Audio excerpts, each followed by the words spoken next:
జీడిమెట్ల మహిళా హత్య కేసులో సంచలన విషయాలు. 8 నెలల క్రితమే నల్గొండకు చెందిన శివాని యువకుడితో ఇన్‌స్టాగ్రామ్ లో బాలిక పరిచయం. 10వ తరగతికే ప్రేమ ఏంటని మందలించిన తల్లి అంజలి.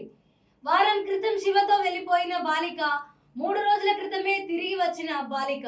చాకలి ఐలమ్మ మునిమనవరాలు ప్రేమకు తల్లి అడ్డు తొలగించేందుకు ప్రియుడితో కలిసి హత్యకు స్కెచ్.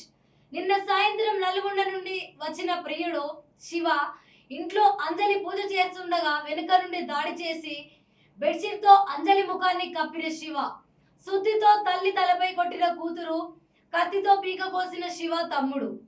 అయిపోయింది సార్. నా చెల్లెకి ఏం తెలియదు. నా చెల్లె కళాశారదలో జాబ్ చేస్తుంది. ఇక్కడే షాపూర్ కళావతి నగర్లో ఉండబట్టి 15 సంవత్సరాలు. అది ఇక్కడ అందరితోని మంచిగానే ఉంటది. దాని బిడ్డకు ఇన్‌స్టాగ్రామ్ లో శివ అనేటోడు పరిచయం అయిండంట. అది ఒక 5 డేస్ కింద లేచిపోయింది.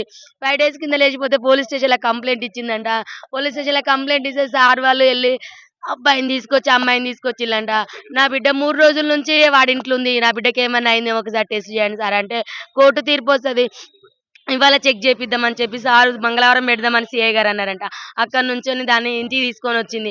మరి వాళ్ళని ఎట్లా ఇడిచిపెట్టిలో నాకు తెలియదు సార్. వాళ్ళు లోపలనే ఉండే. వాడు ఎట్లా బయటకు వచ్చిందో తెలియదు. మా అమ్మ ఇంట్లో ఉంది, పూజ చేస్తుంది రమ్మని బిడ్డ పిలిచిందంట. వెనకాలకెళ్ళి చెల్లె పూజ చేస్తాంటే వెనకాలకెళ్ళి తన చున్ని తీసుకొచ్చే వెనకాలకెళ్ళి వేసి గుద్ది చంపేసిల్లు సార్. చంపిన తర్వాత నా చెల్లె చావలేదంట. కొనూపిరితో కొట్టుకుంటా అంటే మళ్ళీ పిలిచిందంట. వాడు పోయిన తర్వాత, రా మా అమ్మ చచ్చిపోలేదు, చంపేసినాక మనం ఇద్దరం వెళ్ళిపోదాం రమ్మంటే వాడు మళ్ళీ వచ్చి సుత్తె కొట్టే సుత్తతోని కంతలు ముక్కులు కొట్టి ఇవన్నీ గట్టిగా పిసికేసి ఇట్లా ఊరేసి కడుపులంతా గుద్దేసి చంపింది సార్. నా చెల్లె ముక్కు నుంచి బ్లడ్, నోటి నుంచి బ్లడ్. ఇల్లంతా పెలుగులాట చేసింది.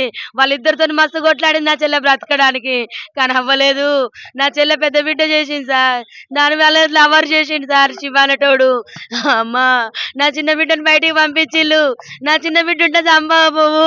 అది 8 నెలల నుంచి ప్లాన్ చేసినాను. సిఐ గారికి కంప్లైంట్ ఇచ్చింది. ఇప్పుడు వాళ్ళని సార్ ఇప్పుడు తీసుకొచ్చిల్లు సార్. ఇప్పుడు పొద్దున తీసుకొచ్చిల్లు వాళ్ళని. ఫస్ట్ పోయినప్పుడు 2 సార్లు తీసుకొచ్చి లోపటేసిల్లంట. మరి మళ్ళీ ఎందుకు విడిచిపిచ్చిల్లో, ఏ రకంగా బయటకు వచ్చినో తెలియదు సార్. వాడు బయటకు వచ్చి వెంటనే మా చెల్లెని చంపేసిండు. ఇంత దారుణమా, ఇంత మోసమా, ఇది అన్యాయము. న్యాయం కావాలి సార్. మా చెల్లె